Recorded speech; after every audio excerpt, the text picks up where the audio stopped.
Amazon may have just sparked one of the biggest concerns surrounding the future of James Bond games. The controversy began after Amazon gaming executive Jeff Gattis suggested that future James Bond games would be handled by MGM and, at least in theory, Amazon Game Studios. That immediately raised alarm bells among fans. The newly released 007 First Light was developed by IO Interactive, the studio behind the Hitman franchise, and many players believe IOI is the main reason the game turned out so well. As soon as the comments surfaced online, some fans began worrying that Amazon could eventually take the franchise away from IO Interactive and move future Bond projects in-house. The concern is understandable.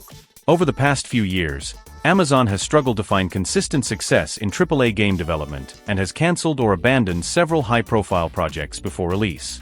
Meanwhile, IO Interactive spent years building expertise around stealth gameplay, disguises, infiltration mechanics, and open-ended mission design, all elements that fit James Bond surprisingly well.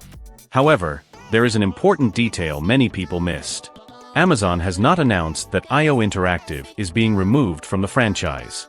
In fact, after the backlash, Amazon publicly clarified that it has a strong relationship with IO Interactive and that discussions about future Bond games are still premature.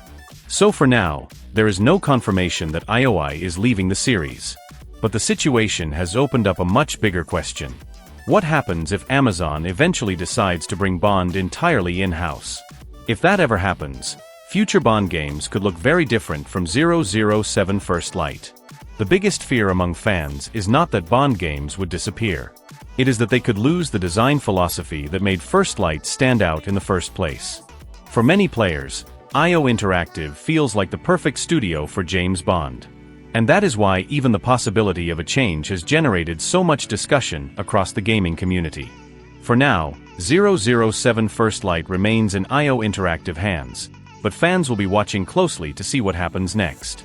If you enjoyed the video, be sure to subscribe so you do not miss any future gaming news. Thank you for watching, and we will see you in the next update.